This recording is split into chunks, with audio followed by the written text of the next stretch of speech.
In case you missed it, here's Dave and Cheryl's favorite moments of the week. Congrats to the Kansas City Chiefs, Super Bowl champions, taking down San Francisco in overtime. But of course, there's always a lot of stories that go, around the Super Bowl and surround the Super Bowl all the time. So, there was a lot of conspiracy theories involving Taylor Swift. Supposedly, one of them said she was going to endorse Joe Biden for U.S. president after the Chiefs won and Travis Kelce proposed to her on the 50-yard line. Well, the Chiefs did win. There was a kiss, but no endorsement. Whoever runs Joe Biden's Twitter page poked fun at it after the game. They posted a meme of Joe Biden with laser eyes and the caption that said, "Just like we drew it up." Of course, none of this ever ends because now the conspiracy theory people will say that the endorsement plan got scrapped after it was figured out. Sadly, the world we live in now. Frito-Lay rebranded the Vegas Strip as Chip Strip. They decked out the Lexor Pyramid as a giant Dorito and built a Cheetos-themed wedding chapel next to the fake Brooklyn Bridge in the New York Hotel and Casino.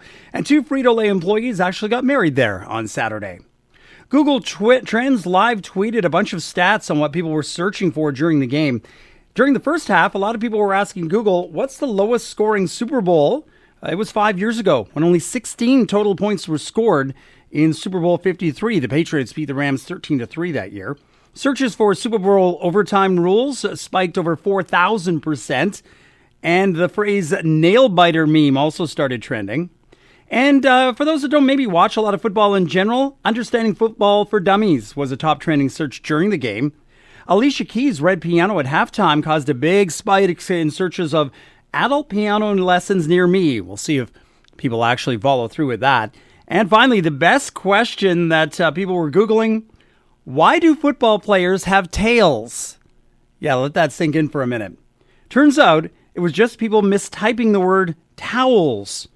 Well, the answer is because football players tend to sweat a lot, so that's why they will have towels, not tails. Yum. Science. It's not rocket science. Check it out. I blinded us with science.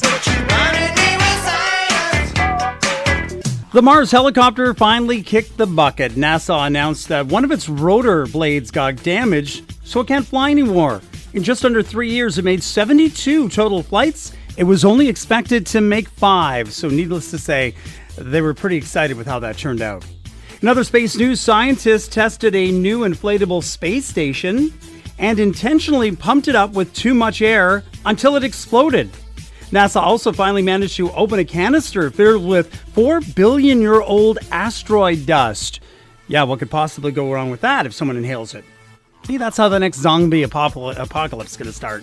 How about this? Japan's moon rover might be toast after landing on the lunar surface upside down. No way to kind of get it flipped over.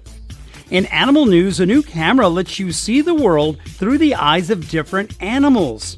The team behind it released footage of 12 of them, including birds, bees, mice, and dogs. And a fun fact about this, for mockingbirds, the sky is purple, not blue.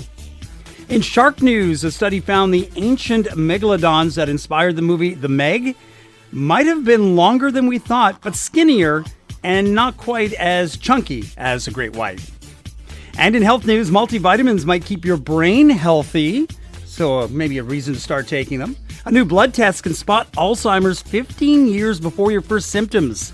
That's a real breakthrough. And feeling tired might be a sign of a migraine that's coming tomorrow. Something to be aware of.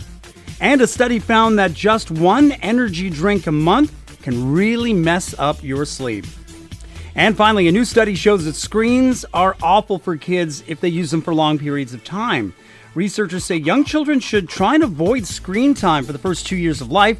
Using screens may lead to some sort of sensory behavior issues associated with multiple different things. Early television and screen viewing has been associated with some developmental delays. One of the studies looked at infants 8 to 16 months old and found that each hour of screen viewing is associated with a 17-point decrease in communicative development. Behavioral problems such as emotional reactivity, aggression, externalizing behaviors, and oppositional defiance are also associated with early screen use.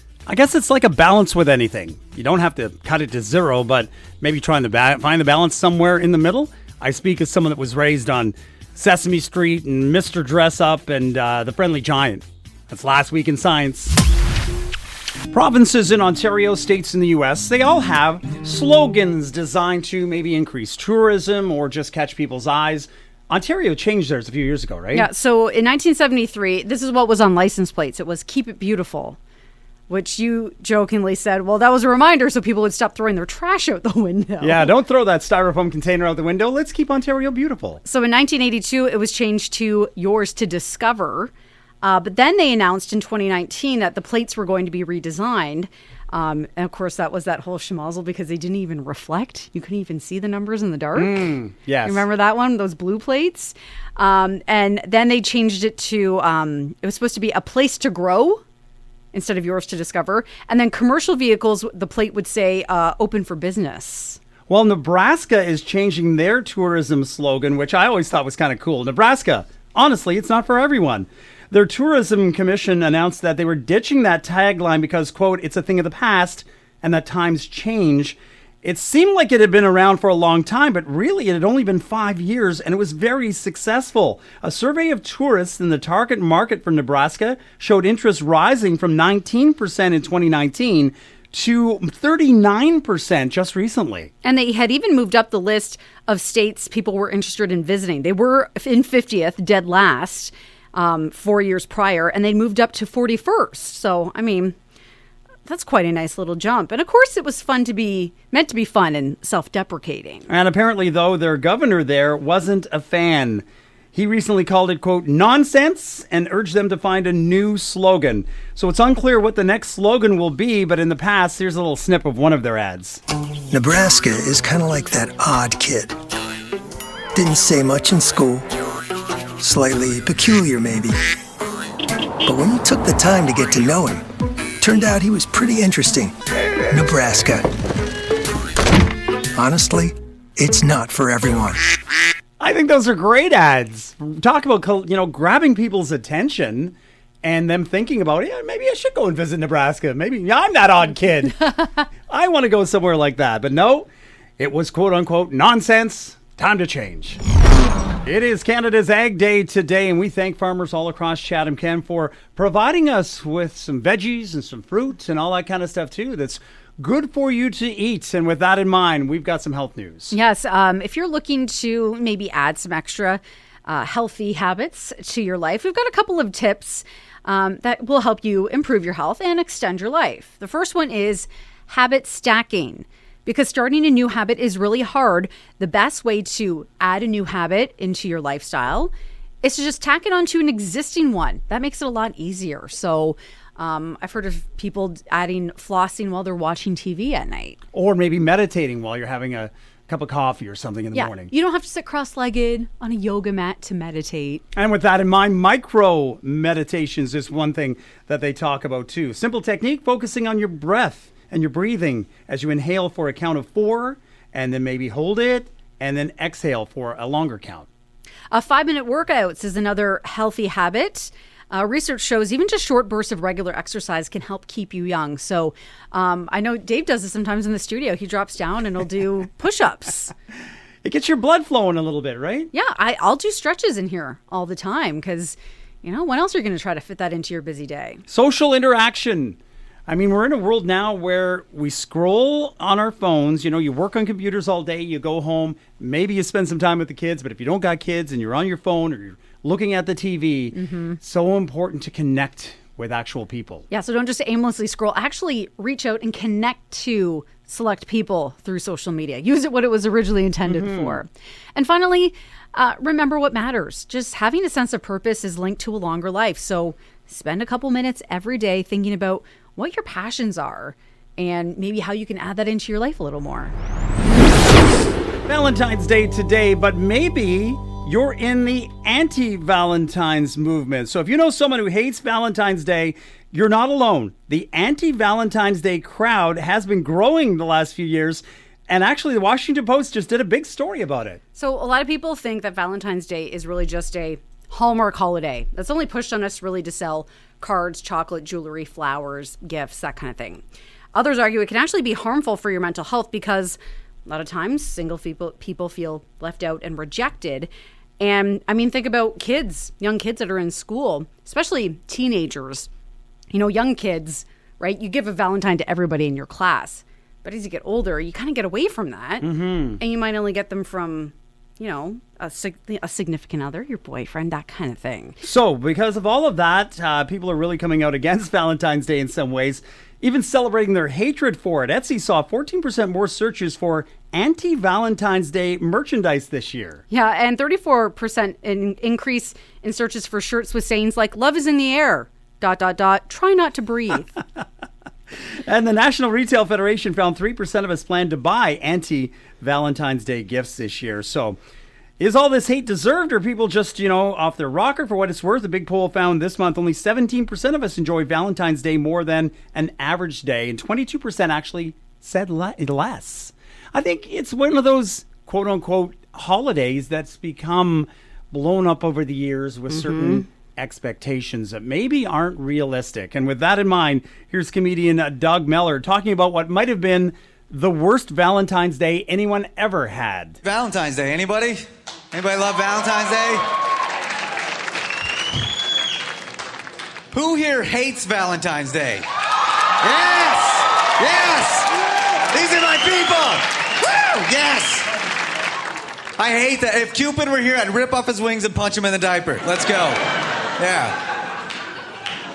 Let me tell you why I hate Valentine's Day. Because a few years ago, on Valentine's night, I thought I would have a nice romantic evening in with a lady.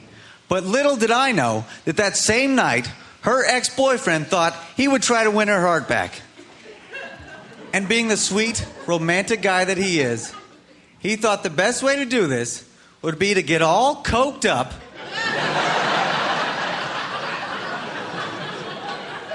and then jump through a window and try to murder me. Don't woo that. I know you fellas are thinking, like, why didn't I think of it? I know. There's always next year, because you know what? It works. They're still together. It's great. Don't feel sorry for me, though, because, I got a cash settlement out of the deal. And I'll tell you this right now. Getting stabbed actually pays better than comedy. So... Does your washing machine have a heavy-duty cycle on it?